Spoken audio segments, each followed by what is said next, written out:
Full and uncut versions available on Patreon. Check in the description below.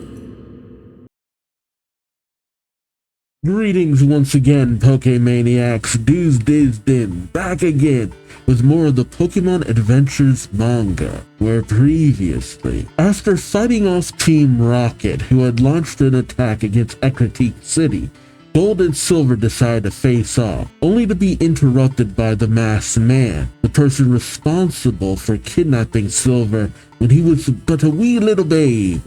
Gold and Silver teamed up in order to take him down, but they were taken down themselves and are now missing. But in the meantime, we cut over to how Red's been doing. Now, unfortunately, because of his situation with the Elite Four previously, and being frozen by Lorelei's ice cup, he now suffers from a bit of nerve damage in his hand, something that Sabrina also suffered with because of a similar situation, and so she was forced to travel and find a bit of a cure. Red saw himself suffering from this affliction when he took the gym leader exam in order to take over the Viridian City gym. While Red does manage to pass, he feels that he's not quite up to snuff despite having done so. It's then during a stampede of wild Pokemon because of a situation brought on by the gym leader share whatever Pokemon Association, Blue shows up and proves himself to be just as capable as Red, if not better.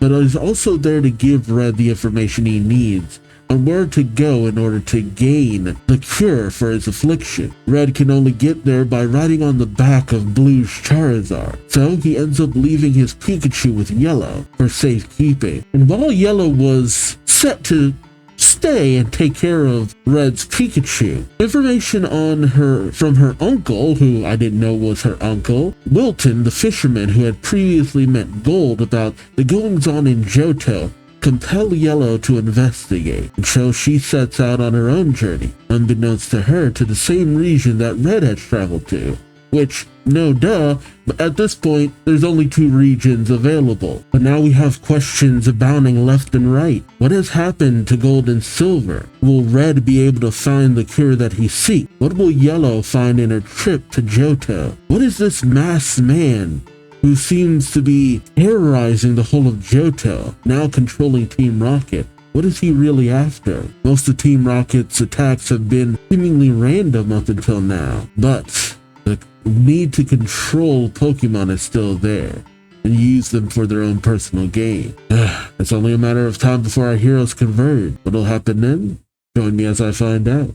Alright, and now we're also picking up with a new artist because unfortunately the previous one wasn't really able to proceed, which is a shame. Well, their art could have their shortcomings from time to time. It really was something that I loved seeing. So let's see how long it takes to adapt to this new artist, Satoshi Yamamoto. And we're picking up with a new protagonist, I suppose Crystal in this case. Ooh, a nice cover page with Crystal and Suicune, my favorite of the legendaries, although not the legendary trio member that I would choose. I love Suicune, but there is another, and this one seems to be all about her. We pick up on the outskirts of Cherry Grove City, where Professor Oak commands his Stantler and Ladybug, saying to Ladybug, "Bah, supersonic," calling it Bah, and Stantler, "Ant, takedown," then brings out a Pokeball and tosses it at the Slugma. These are Slugma, right? Yeah, but to no avail. It just kind of avoids the Pokeball and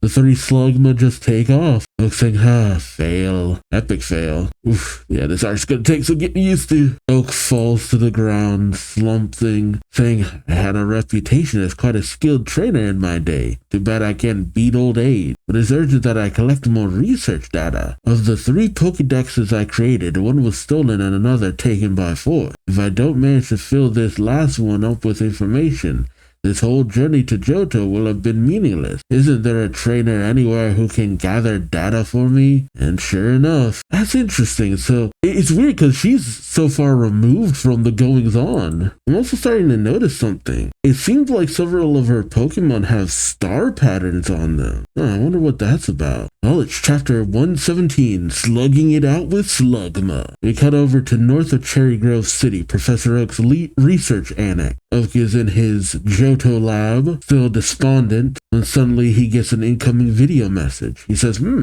must be from Bill. Bill chimes in saying, I did it. I found somebody. Oak goes to take a sip out of his coffee saying, found who? For what? Bill tells him, for what you've been looking for. A trainer to collect data for that last Pokedex of yours. I just got a message saying sign me up. Oak spits out his coffee saying, who? Bill tells him, not just any trainer. A capture specialist. Ooh. Oak says, that's perfect. Bill then says, yeah, except... Oak questions, except? Bill tells him, I don't know nothing about this trainer. Don't even have a name. And the letter kind of asks for some sort of compensation, or at least a favor. His Vulpix and Execute then come into the video frame, butting in. Bill tells him, you're just supposed to meet at the time and place on the map I sent you. Oak grabs the information being faxed over saying, got it. What? Violet City at 3 p.m.? That only gives me 30 minutes. Bill questions, you think it's a prank? Oak ponders saying, it could be, but who cares? I'm desperate. I'll try anything. He's desperate to meet hot singles in his area. I mean, being this desperate, what qualified her for the job? Oh, yeah, sure enough. Oh, yeah, it's the spin guy. The spin dance dude. Oh, that's cool. Earl Dervish. Yeah, Earl Dervish. Like a whirling dervish. I gotcha. I get the pun. Crystal's out here doing the side plots. We pick up at Earl Dervish's Pokemon Academy, where Crystal is attending to everything at the academy. Yeah, the Pokemon Academy. Right. There's always at least one, I think, in every game gen, I think. It's odd that it took until Scarlet and Violet to actually have you be in one of those Pokemon Academies. Crystal hands over a berry or something to a sentry, saying, there you go. Holding one of those berries healed them right up. See? Earl Dervish says, as he twirls, many thanks as always. Crystal says, you're welcome. Earl Dervish then says, we're all so grateful for your volunteer work here, Crystal. Yep, sure enough. It's easy to guess that. You've saved us again. Crystal, sweeping up leaves, says, it's not really work. I'm just playing with everybody, and where else can you play with so many Pokemon in peace and quiet? As they see several Pokemon playing with kids all across the yard. Suddenly the fence just kind of gives in, almost hitting a young boy, Crystal telling him to look out. Earl Dervish says, so much for peace and quiet. I'd fix that fence, but the academy's financial situation keeps getting worse. It's hard enough given that we don't charge our students. And now we're taking in children and Pokemon with nowhere to go. Shoot. Shouldn't you be able to get like a grant as someone who takes in orphans and all that? Earl Dervish sadly twirls away saying, if only I were a better manager or fundraiser or shame. One of the kids calls out, come on, Crystal, let's play. And Crystal turns saying, be right there. But we see beyond the broken fence, the Slugma have come. We're taking on Oak, blasting at a young girl and the sentry from before. Meanwhile, Oak is making his way, checking the map, saying, okay, according to the map, it should be right around. Suddenly he hears a scream, and he turns, going through the broken fence to see a girl and the sentry surrounded by the 3 Slugma. Oak shouts, that head, the Slugma from this morning. Roder says, everyone to the basement, as he ushers the kids away. But the Slugma pursue, blasting out at the people. Oak telling them to duck. Crystal's skirt catches on fire as Oak runs in saying, no, get back. I may be old, but I can still fight. As he uses his lab coat to put out Crystal's flames. Crystal questions who? Oak tells him, Oak's the name. I'm a Pokemon researcher. Luckily, I'm here to meet a skilled trainer. As soon as he gets here, I'm sure he'll jump in to help. But Crystal steps forward, clenching her fists, thinking, The others are safe, so I can let loose. Oak questions her, but she releases all of her Pokemon. A Cubone, a Parasect, a Smoochum, a Hitmonchan, a, Arcanine? No. Is it Arcanine? Yeah, it's Arcanine. Yeah. And a Zatu? Or, no, Natu. Much to Oak's shock, Crystal calls out to the Arcanine, Archie, extreme speed, and to the Hitmonchan, Monli, Mach Punch. Wait, she named her Hitmonchan Monli? What? Why? Were you hoping it would turn into a Hitmonlee and it didn't? Or are you just going for the ironic naming convention? Anyway, the two Pokemon managed to bash away the Slugma, right? Yeah. Crystal goes and tends to the little girl, asking, "Are you okay, sweetie?" Girl rushes over, calling out Crystal's name. Crystal then says, "Great, now I'm gonna," as she wipes away the girl's tears, but Oak tells her, "No, these are wild Pokemon. I was hoping to capture one, but..." And Crystal immediately, it gets her attention as she says, "Did you just say capture?" Uh-oh. It's her specialty capturing Pokemon as her skirt goes down. And Oak, shields his eyes a little, saying, "Young lady." She tosses away her apron. Of course, the trick of she had tights on the entire time. She commands her Smoochum, saying, "Chew me, mean look." And this causes the Slugma to be stunned. As Oak watches on in shock, Crystal says, "Use that to hold them. Then," and she tells her Parasect, "Paracy Spore." This drains the Slugma of their energy. Oh, Crystal then lines up several Pokeball in front of her, saying, "Okay, which one should I use?" She spots what she needs, tosses 3 of them into the air, saying, "Let's try Level Ball." And as the balls come down, she kicks each and every one of them towards the Pokemon, trapping them all. As Oak continues to watch on stunned, mouth agape, Crystal goes over and picks up one of the level balls, saying, "Capture complete." That's a hell of an intro, shoot. Weirdly enough, it kind of makes me think of Yellow. He doesn't have any of the abilities of Yellow, but it's just a weird and interesting introduction to Oak. Oak walks over saying, "Amazing, but why a level ball?" As Crystal shows off the Slugma and the balls, she says, "They're easier to use if your opponent's level is lower than yours." Oak questions, "You mean you knew what their levels were?" Crystal says, "Sure. They acted tough, but since they only attacked with Ember, I figured their levels couldn't be all that high." It's wild to have someone who has such knowledge right out the gate. Crystal gives a bow, saying, "Anyway, we have an appointment, Professor. I appreciate you coming all the way out here." Oak is shocked, saying, "An appointment? You mean you're the capture specialist?" Crystal raises her hand, saying, "I'm Crystal. People call me the capturer, but you can call me Chris for short." And oh wow, someone put some money behind the Pokemon Academy now. As we cut to days later with a brand new wall around the academy, the Earl says, "Who hired the construction crew? I'm thrilled to have the wall built, but how will I pay?" As he goes over to one of the contractors, he says, "What do you mean I don't owe you anything?" The contractor says, "My records say it's all been paid for." The Earl wipes away his sweat, saying, "But who would be so kind?" Okay, it was either Oak or it was Chris. It's kind of hard to tell right now. Meanwhile, back at the professor's lab in Johto, he hands over a Pokédex, saying, "To repay you for your help, Chris, I've had the wall of the academy repaired." Okay, it was Oak. Chris says, "Oh, thank you." Oak then says, "So, you owe me one?" And Chris says, "Sure do." Really? Oak, come on, buddy. Oh. We then cut to Ecruteak City, as the narration tells us. And just like that, the capturer accepts the Pokédex from Professor Oak. Out of the burned tower in Ecruteak City, 3 balls of light fly 3 balls of light, streaking into the sky on their way to places unknown. Ooh, I know who those balls of light are, but not gonna swell anything just yet.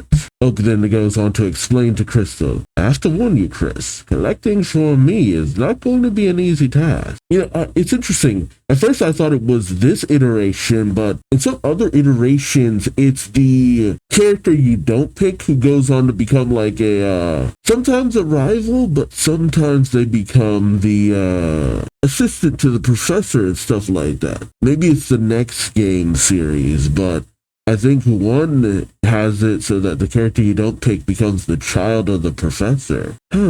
Interesting, though. It already has something like this all set up. Oak goes on to show a map of Johto saying, I want you to cover the entire vicinity around Cherry Grove City and gradually work your way further out. Chris says, oh, I've already covered Cherry Grove. The professor is stunned as she pulls out several Pokeballs from her.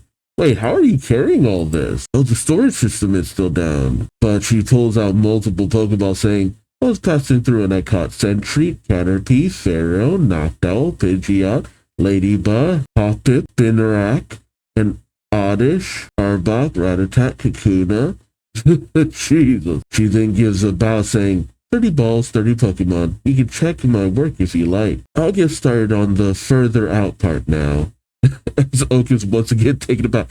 It's so wild to see a character who's actually just throwing Oak off. Usually he's not so flappable in a lot of these situations. Also, the art has already kind of grown on me. As Chris goes to leave, Oak says, wait, don't you want to take any of these along? I don't need to keep the Pokemon once I have their data. In chapter 118, 3 cheers for Chikorita. When Chris opens the door, we see her myriad of Pokemon, and she says, no thanks, I got these for your research, not me. I like to stick with my regular team. Come on, guys. As she takes off with her team of Pokemon. It's also been interesting that just like Gold, she already has a team that she's picked out.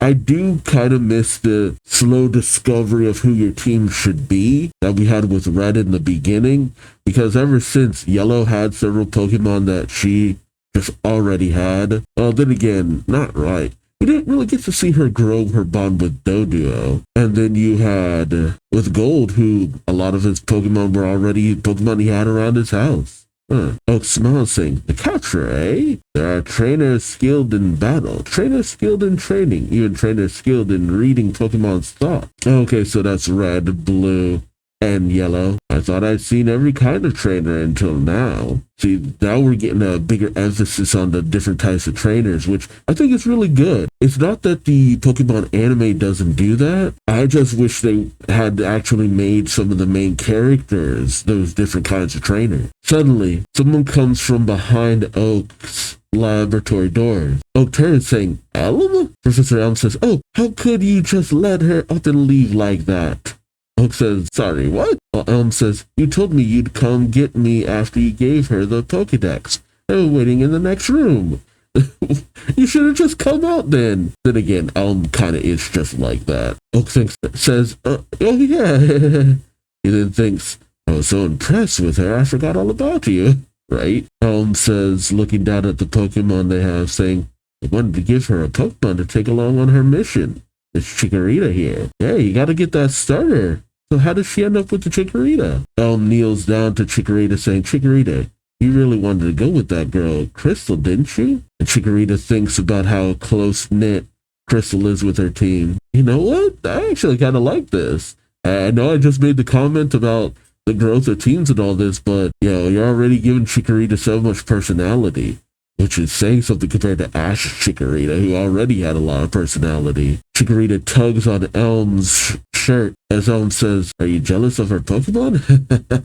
You see, this little one was part of the trio. Oak finishes saying, with Cyndaquil and Totodile, you mean? Elm says, exactly. Ever since those two got snatched up, it's been wanting to have adventures like theirs. Now that the other two are evolving through their journeys, I'd like Chikorita to be able to keep pace with them. Oak says, by traveling with Crystal, yes, that's a fine idea, but unfortunately, Elm says, I heard. She won't take anyone along but her current team. I'm sorry.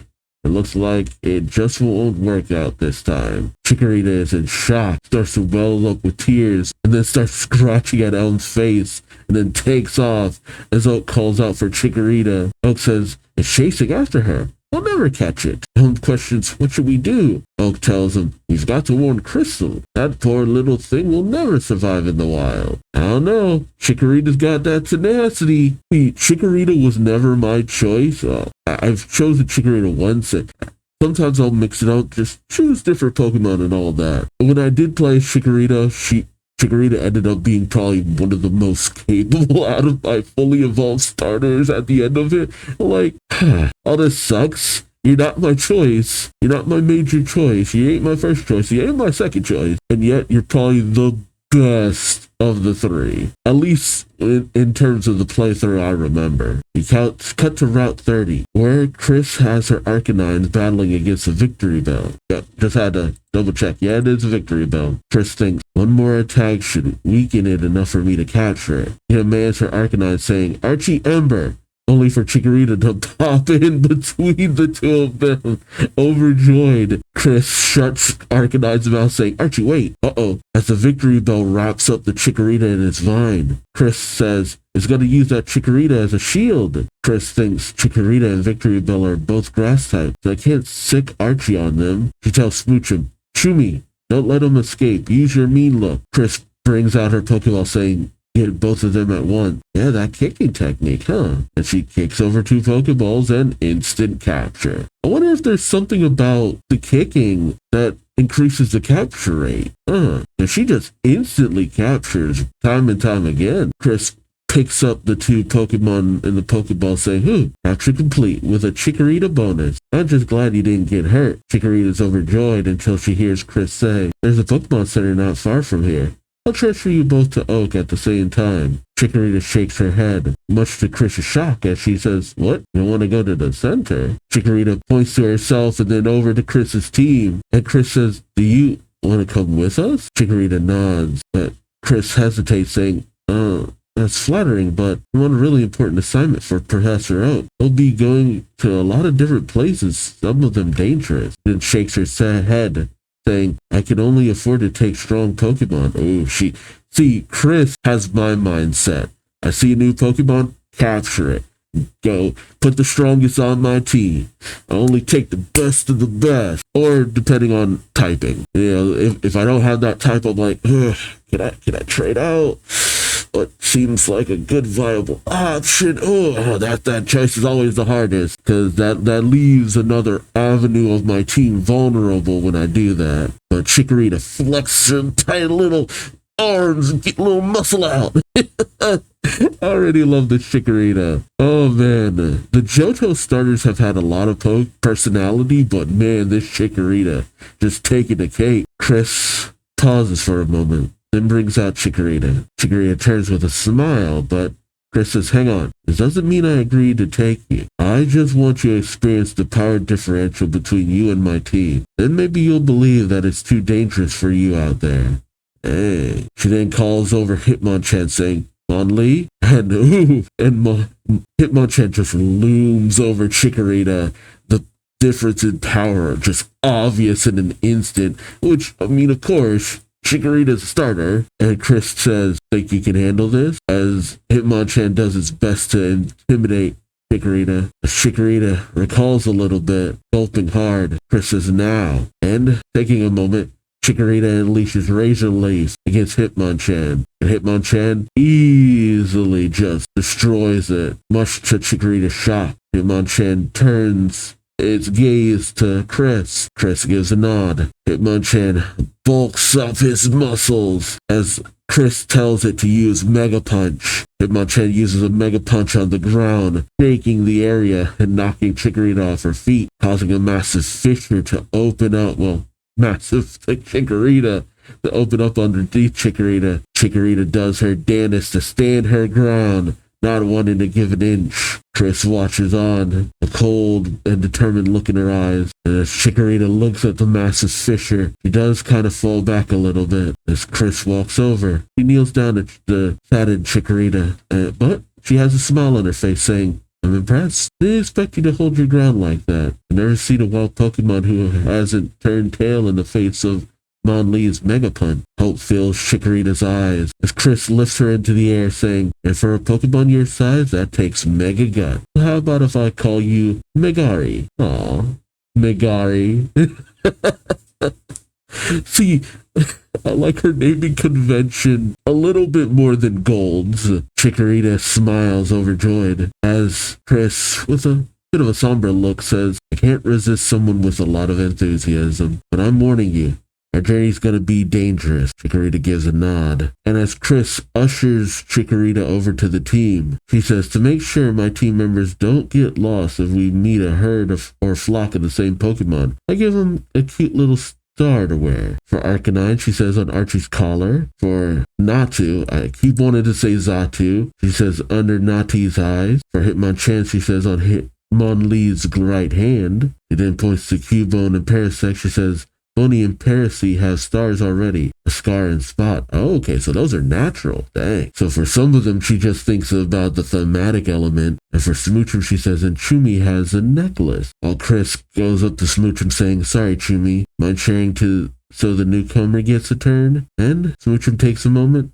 then rushes over to Chikorita and places the necklace on her. Aww. See, that really does show a lot of faith and collaboration between them. You know, more than likely because of the nature of Smoochum. Smoochum was the lowest level. See, that's how I would do it too. Take the lowest level and I have a Pokemon I really want to put in my team. It's just like, all right, sorry, but you're out. This one's in. I'm gonna level you up, baby. Chris holds Chikorita's hands as all of her Pokemon come around, looking overjoyed, saying, I'm glad you found us, Omega. Welcome to Team Crystal.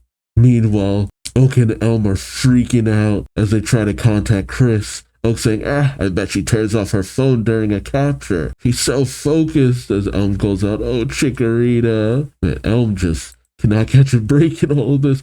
And I will say the new style at least makes him look a little less like a chump. A little bit less. Just a little bit less. They then cut over to Violet City, where, Chris sheepishly peeks in with Chikorita at the Pokemon Academy. The kids pestering the Earl saying, when's Crystal coming back? Why did she have to go away? Earl says, I told you. All she said was I won't be able to visit for a while, and that was that. I love my new wall, but we're still broke. Crystal's gone and I have a splitting headache. Oh, is she trying to raise money for the Pokemon Academy? Interesting. Crystal, still hiding behind the wall, thinks, just hang in there, everybody, please. She tells Chikorita, come on, Megary. We're off to the Pokemon Center. Gotta send that victory bell to the professor at the Violet City Pokemon Center. In chapter 119, Flaffy Kerfluffle. Chris is shocked, saying, you can't be serious. The solar system is down? And yeah, haven't you noticed that none of your Pokemon have been transported after capture? Like, you racking them up, girl. The receptionist says, I'm afraid it is. So Chris says, so where's the next closest center? The receptionist says, I'm sorry, but the system's down in the entire Johto region. It won't work at any center. No one knows what's causing the problem. I'm surprised you haven't heard about it on the news. Chris says, now that you mention it, I guess I just figured it'd be fixed by now. Chris turns to her Smoochum saying, so what do? I've got to send Victory Bell and Chumi too, because I shouldn't have more than 6 on my team. Which, it's weird that you're adhering so hard to that rule, but I guess when you're so used to it and you know that that's the rules, them's the rules, bring out dull rules from Fairly Odd Parents. She turns to the PC saying, I guess I better call the professor. As she calls over, she says, hey, do you recognize my phone? While Oak shouts, Chris, we've been trying to reach you. A Chikorita escaped from the lab and ran after you. You've got to capture it ASAP. And Chris just says, I've already got it. To our shock, saying, huh? And Chris holds up Chikorita saying, yep, and I added it to my team. I named it Megary. Just quickly adapted. I've already done it, guys. I'm already on it. Nature that is Chris. She is. She don't roll with the punches. She's already dodged and did a 2-piece combo taking you down. Both Oak and Elm are like, astonishing. This is great news, Elm. And Elm says, superb news, Oak. I swear, I love these two playing off of each other. Oak says, the storage system?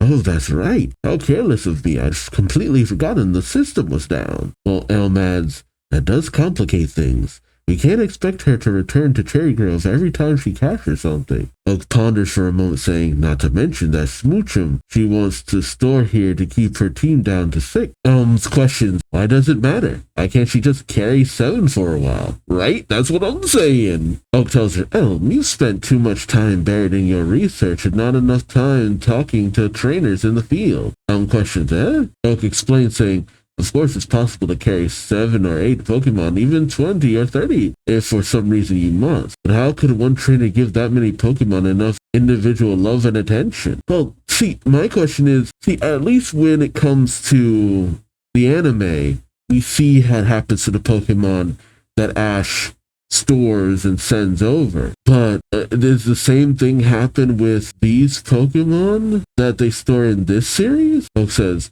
only we researchers can justify big collections.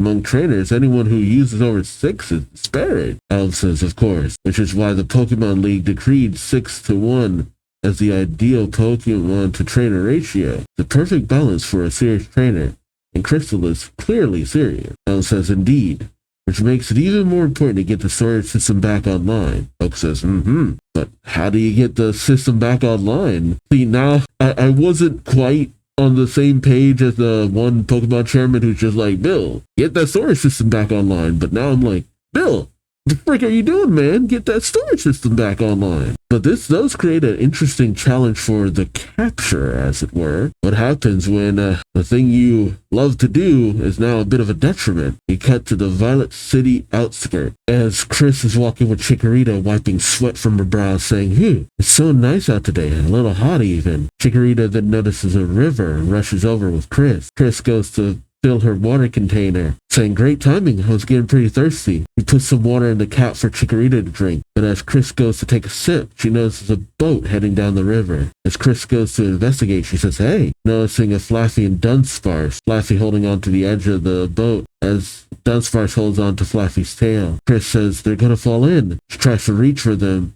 saying, hang on, but suddenly the motor starts up, splashing Chris in the face with water and causing the Flaffy and Dunsparce to fall into the boat. The boat takes off. Chris says, oh no, Megari, wait here, he says to Chikorita as she takes off her jacket, leaping into the boat. Dang, action girl. But she kind of loses her balance because of the speed. But she makes it in, saying, okay, I've got you. But the Flaffy and Dunsparce are suddenly incensed, going on the attack. Crystal says, stop. What are you doing? It must be wild Pokemon. Must have wandered into the boat before it got set adrift. She brings out her Natu, saying, Nati, psychic!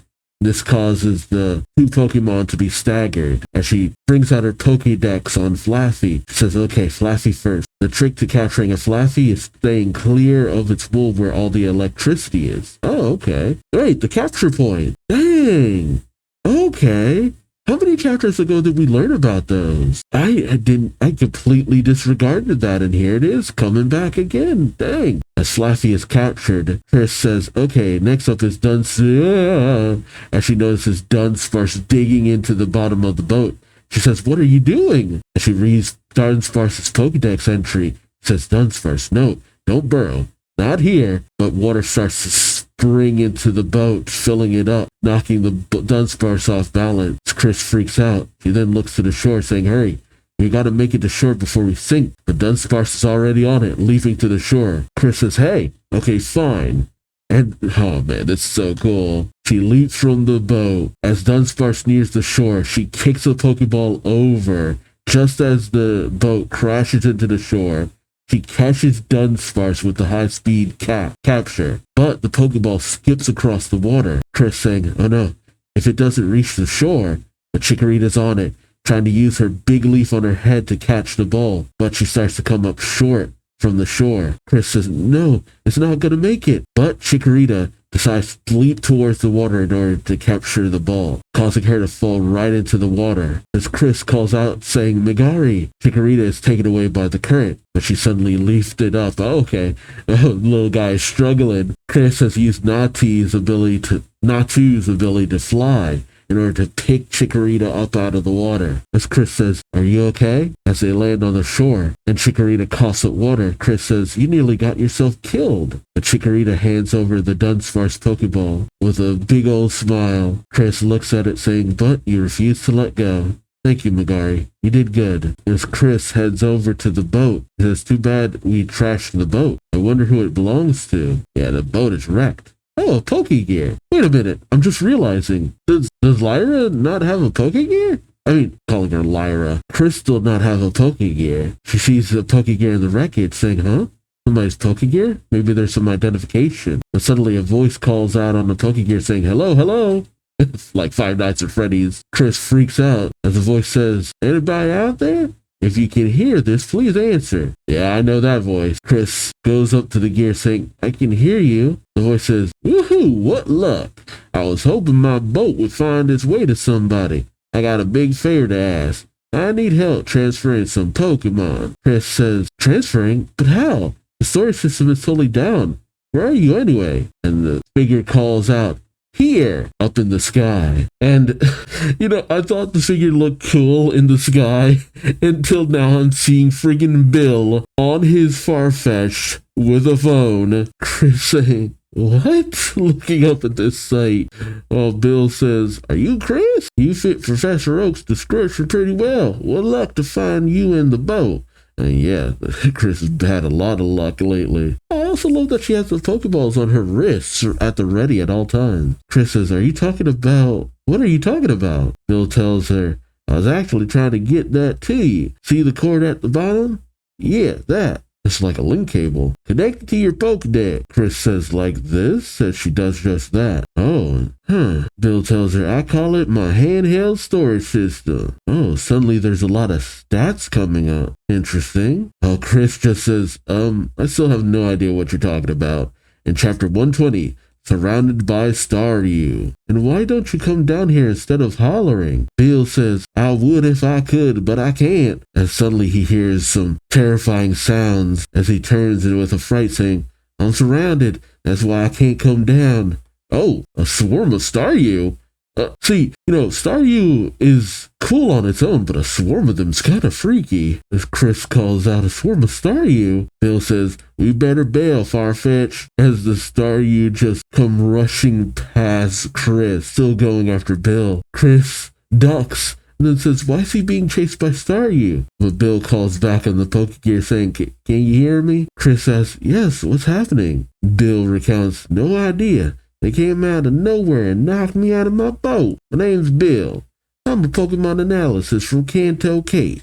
I'm the one who placed that ad you answered. The one about helping Professor Oak. Chris says, so you. Bill continues on saying, and now you're just the person to help me. The system's down at every Johto center, right? Chris grabs her bag and shirt and jacket saying, right. I gotta admit, Chris's outfit is very cute without the jacket. Very sporty. Bill says, well, I'm the manager of the system, and even I don't know why it crashed. As Chris takes off, she says, it's a big problem for me. I don't want to have to go back to Oak's lab every time I capture a new Pokemon. Bill says with a smile, well, I'm here to save the day.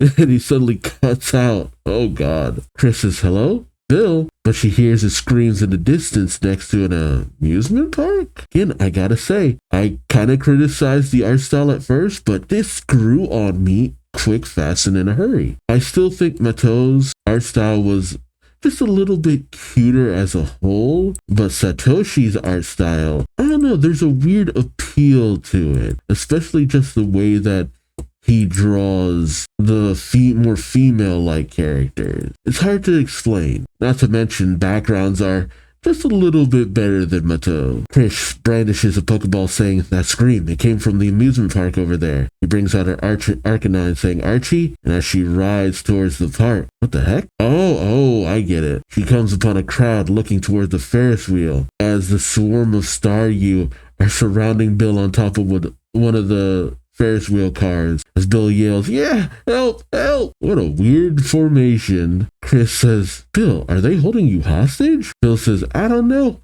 I've never seen Staryu behave like this before. Chris says, hang on. And she brings out her Cubone saying, bone meringue. And as Cubone tosses his bone, it just boom right off of the Staryu barrier. Chris says, they're using Harden. How can I possibly get a hit in? And as the ball of Staryu carries away Bill, what is going on here? They launch into a nearby roller coaster car and take Bill on a ride, who says, "What the? Ah!" Chris calls over to Bill saying, "I'll try to knock you out of there, Bill, but it's hard to aim with you going so fast." Chris brings out her Pokédex on the Staryu, saying, "You're out of range of Chumi's mean look. Paracy's spore would knock out everybody in the park. And anyway, I still have to find some way to break through them to get to you." But suddenly, Chris has a realization saying, "I've got an idea. Bill, can you still hear me?" Bill says, "Yeah, I can." Ah! Chris says, "You said this thing is a handheld storage system." Bill says, "Yeah, so?" Chris says, "So I can use it to send Pokemon anywhere, even with the system down?" Bill tells her, "Anywhere your phone's connected to, that's just a prototype. It only works one way." Ooh, a new setup for that's a good point. I didn't think of that. A new setup for the storage system. Chris says, "Tell me quick." Bill says, "Aim the icon at the Pokeball and push the button." Chris gets ready, saying, "Get ready, Staryu. You're about to take a little trip. Capturing Staryu." Bill says, "What?" As Chris throws Natu's Pokeball up in the air, aims her Pokedex at it, transfers it in sending it through with the Pokegear, sending it right towards Bill's phone.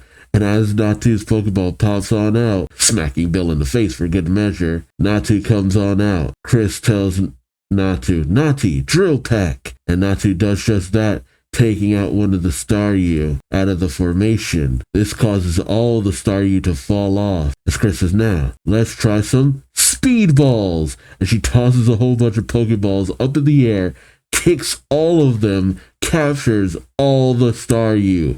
Jeebus!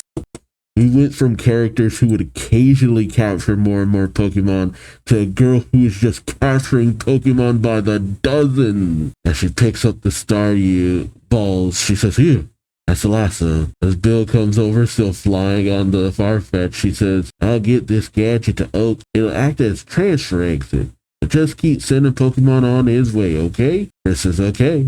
She then giggles, Bill saying, "What's so funny?" She says, "The way you were screaming on that roller coaster, it sounded like you were having a blast." "I don't know about that." Bill says, "Not hardly. I was hanging on for dear life." Chris says, "Sorry, but didn't it seem like the Staryu were sort of just playing with you? Not really attacking." Bill thinks to himself, "He's so relaxed and friendly now. Hard to believe this is the same fierce girl who was doing all that serious catching just now. Right? And she gets serious when she needs to." Bill tells her, "Hey, we're in an amusement park. Let's have fun." Really? Bill, are you going to ride the Farfetch the entire time too?" Chris says, "Great idea." But suddenly there's a rustling in the brush as the Elect Kid makes his way out. Chris says, "Look, a wild Elect Kid. I haven't caught one yet." She switched it up real fast. She goes into catcher mode. "See, that's just like me." I'm like, "I haven't caught that one yet." See, I'm not about the trading or anything like that. Nah, I gotta capture that one myself.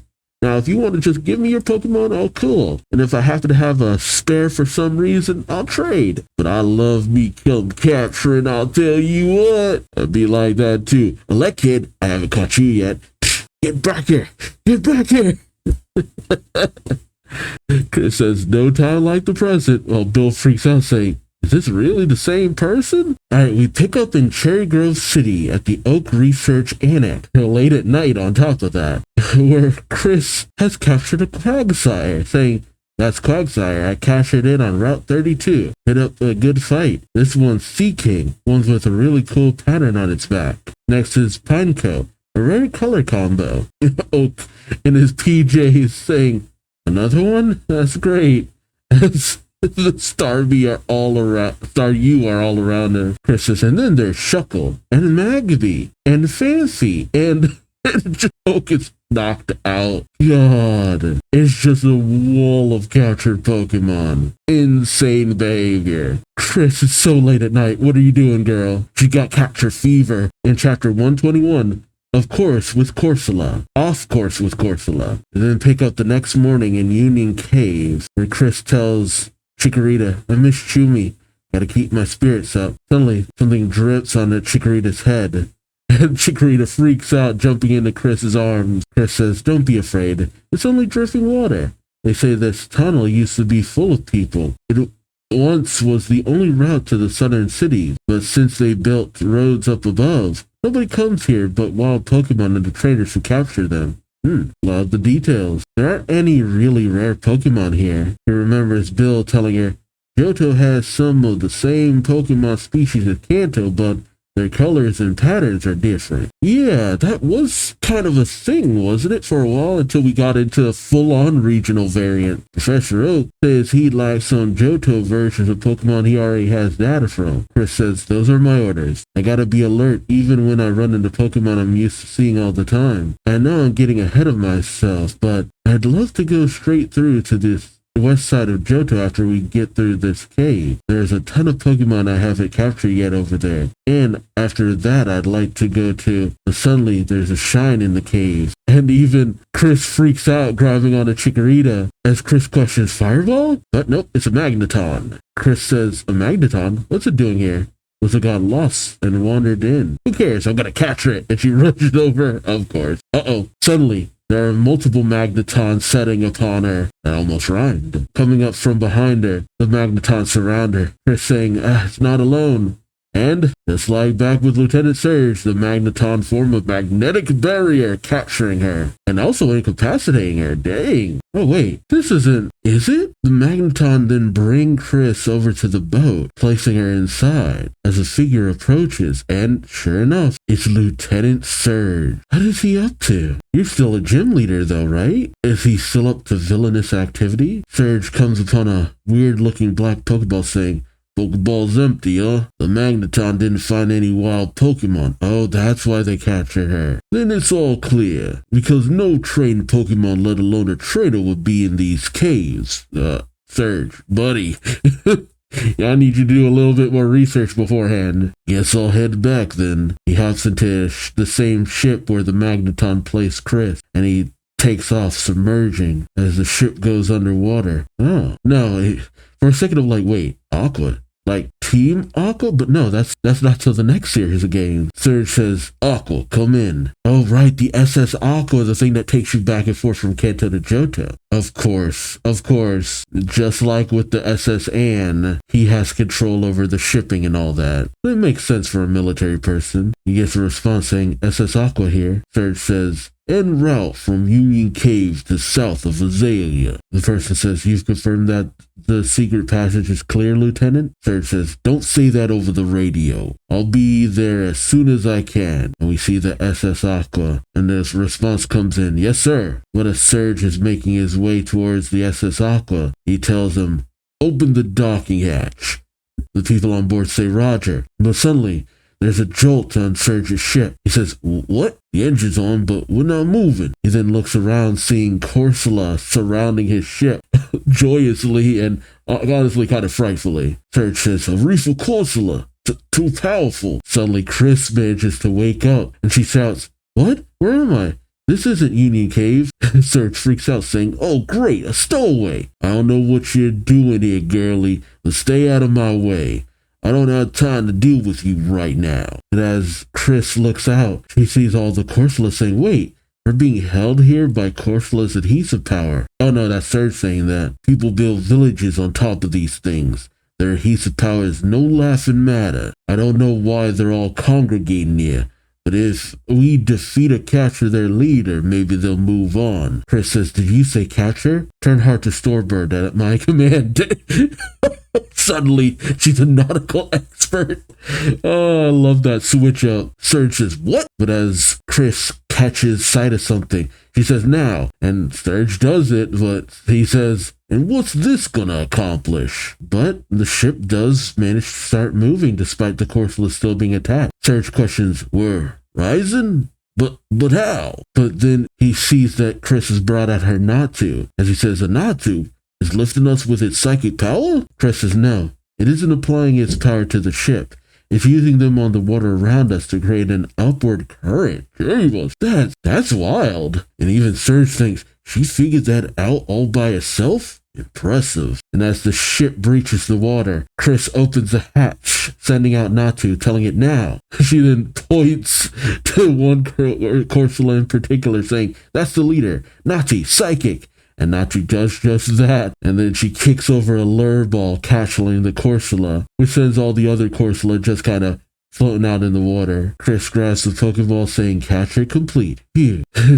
Much to Surge's astonishment, she then says, so what is this ship anyway? As Chris is shown around on board, the sailor says, she's the SS Aqua, the newest and fastest and most luxurious ferry boat on the high and low seas. We generally service the route to and from Olivine City, but today, well, the lieutenant has a special mission. He got caught in the dragnet of the security system. Chris questions, is that guy the ship's captain? The sailor says, not exactly. Chris questions this. The sailor saying, he's the Vermilion City gym leader. He used to be the captain of a luxury liner, the SS Sand, out of Kanto. So they put him in charge of the vessel, but rumor has it that he's secretly the boss of a criminal gang. Oh God. So is he still leading a criminal organization, or has he put that behind him? It's really hard to say. A Surge calls out, yo girlie, see the port of Olivine over there? You want to get to Western Johto, right? Well, there it is. Thanks again for rescuing us, he says, patting her hard on the back and sending her off. The sailor saying, couldn't have done it without her, could we, Lieutenant Surge? Surge boots the sailor over, saying, shut up and get to your station. And keep your mouth shut. Is he involved with this current incarnation of Team Rocket? Interesting. Part of me wants to believe he's not, but maybe he's doing some stuff on the DL? Right? We pick up with Crystal making her way to Olivine City, and she's listening to the radio, I guess, saying, for the news at noon, witnesses observed 3 unidentified Pokemon departing from the basement of the ruins of Ekertik's Tin Tower yesterday. Okay, it's happening around the same time. Ooh, we get into some good stuff. Experts speculate that they might be the 3 Pokemon of Ekertik City legend, awakened from ages-long slumber and bound for destinations unknown. Pokemon researchers have begun investigating the site. Stay tuned to Goldenrod City Radio for regular updates. Meanwhile, Crystal arrives at the port of Olivine, saying, oh wow. In Chapter 122, Querulous Quillfish, she sees the construction of a massive building by human and Pokemon alike. The construction worker says to Crystal, pretty amazing, eh, little lady? It's Olivine City's newest tourist attraction, the Battle Tower. Oh, yeah. This becomes a staple of the Pokemon series from here on out, too. As Crystal looks on, saying, wow. The construction worker says, construction is scheduled for completion next month. I wonder if it'll come into play for the story, or if it's just here to say it's here. But suddenly there's a rumbling. Oh, they hear a cry from inside. A worker comes rushing out saying, emergency! The liquid garbage tank has burst! Run! Run!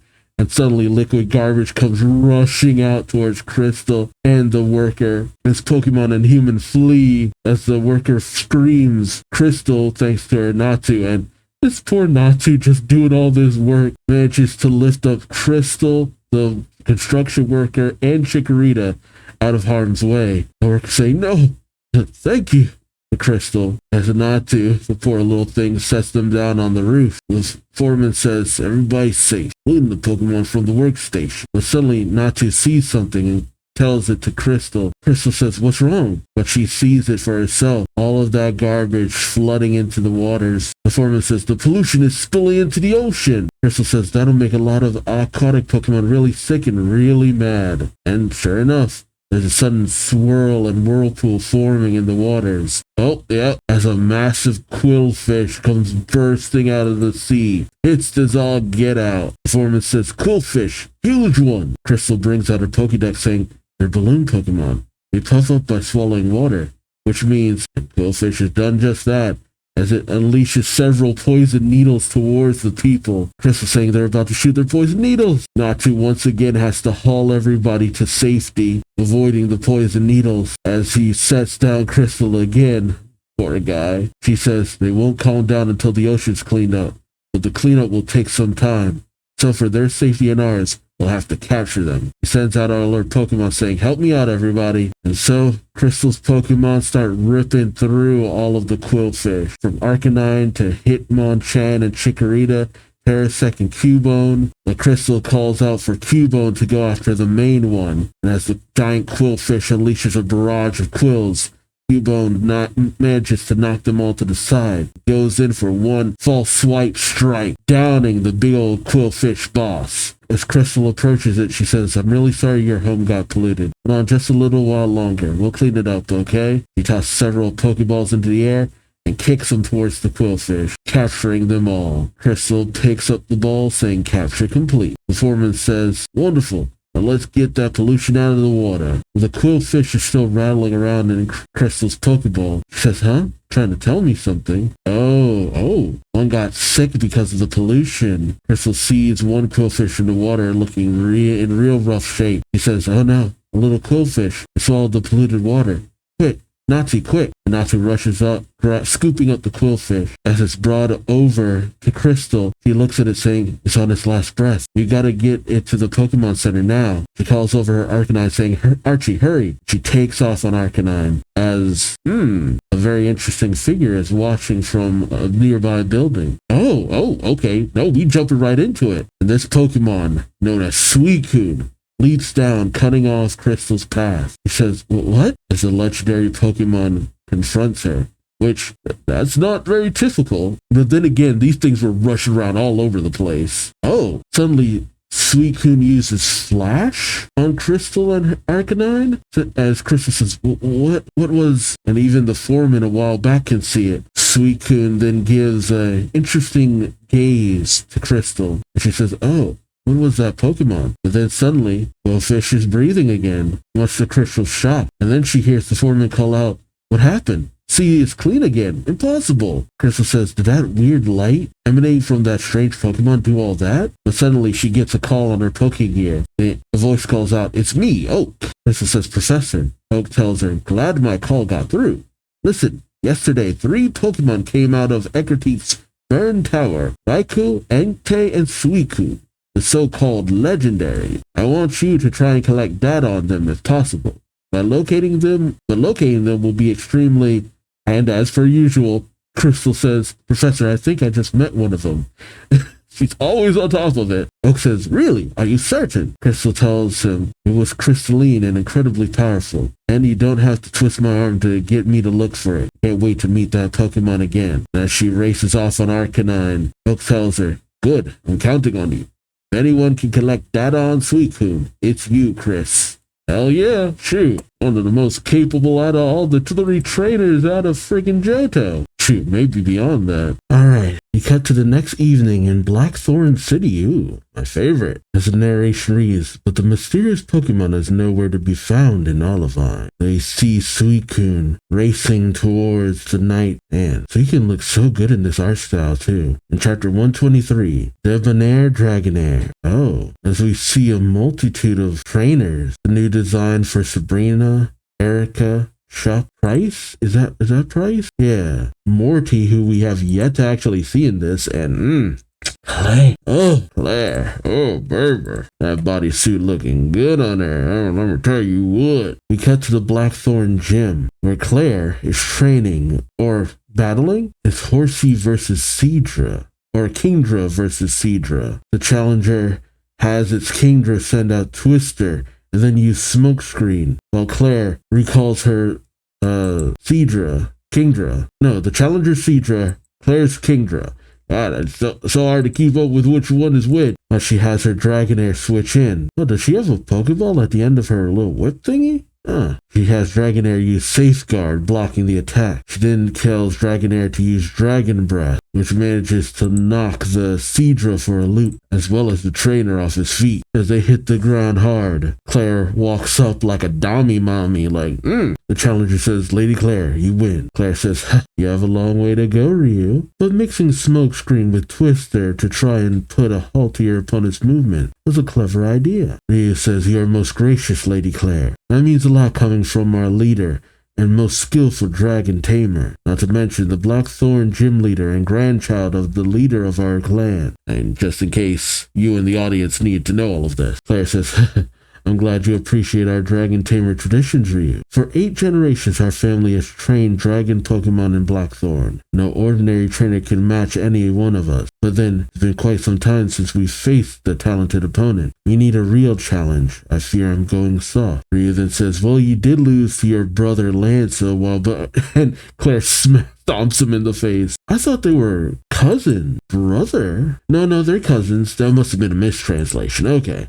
I was about to say, I'm like, I know they had some kind of relation, but brother? Or maybe they're referring it to Brother Lance as like, he is one of us, a brother in arms, and the collective and all that. Claire walks off in a huff, saying, never say my name and lost in the same sentence. He says, yes, milady. Claire then says, I'm off to the Dragon's Den. Ooh, the Dragon's Den. You see Claire making her way through the river to the waterfall with her Dragonair and Kingdra. We see Suicune dashing through the forest next to the river that Claire is traveling down. It even enters the cave. Claire laments in the night on top of Dragonair's head, thinking, where are you, brother? Or maybe they were raised as siblings, huh? Claire enters the Dragon's Den on Dragonair, as she says, the Dragon's Den, haunt of powerful wild Pokemon, an arena to test the mettle of dragon trainers. Come, dragon Pokemon, entertain Lady Claire again.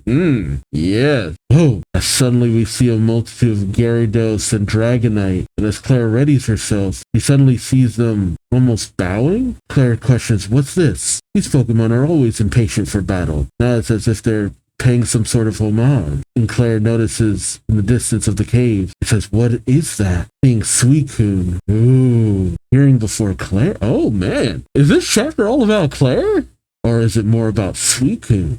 You know what? Funny thing is, it wasn't on my list before for reasons, but nah, you go in here. You go in here, buddy. For some stupid reason, I had placed Raikou as my favorite of the 3 legendaries, but nah, it's Suicune. Nah, get out of here, Raikou. Suicune all the way, baby.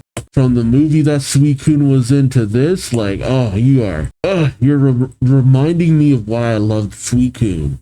It's just so mysteriously cool. Claire says, a Pokemon I've never seen before. Who are you? Are you aware that you're trespassing upon a mystical place? Only the Pokemon who live here with my clan are allowed in here. And Suicune readies itself and lunges at Claire. Claire jumps upon Dragonair's head, saying, you wish to do battle? Then you shall with the Blackthorn gym leader herself. She commands Dragonair. And, Dragonair blocks Suicune's advance with its tail. Nice. Claire then says, did you come here aspiring to take over the leadership of this pack of wild Pokemon? To accomplish that, you must prove yourself far more powerful than Lady Claire. And suddenly, one of the balls on Dragonair's tail that Suicune hit shattered. Claire questions, what? As Suicune moves around her and then unleashes a ice mist-like blast? Interesting. Claire says, enough. I'll paralyze you so you can't move. She demands Dragonair to use Dragon's Breath, which knocks back Suicune. Claire laughs. Can't move a whit, can you? Oh, a body of pure crystal. How stunning. I shall make you my own. And okay, so the Pokeball, what seems to happen is the Pokeball is at one end of the whip where the hilt is. But if she, I guess, pulls on the whip in a certain way, it rotates down towards the end and she could fling it out. That is some wild mechanics right there. I'd love to see that in animation, if we haven't seen that before. But as she goes in for the capture, the ball is blocked. Claire saying, forsooth! No, said forsooth. A block of ice. I attacked a reflection. Dang, smart. Then the real one must be somewhere in this mist. Suicune then makes itself known. Claire readies herself. Suicune unleashes a torrent. Oh, Bubble Beam. Oh my god. Yet again making Bubble Beam seem like so much more of an epic attack than it actually is. Dang. Claire is knocked down. As she tries to get to her feet, she says, you. But Suicune turns away. Claire calls out, halt, I have more Pokemon. This battle isn't over. Wait. Suicune fades into the mist. An old man then approaches Claire, saying,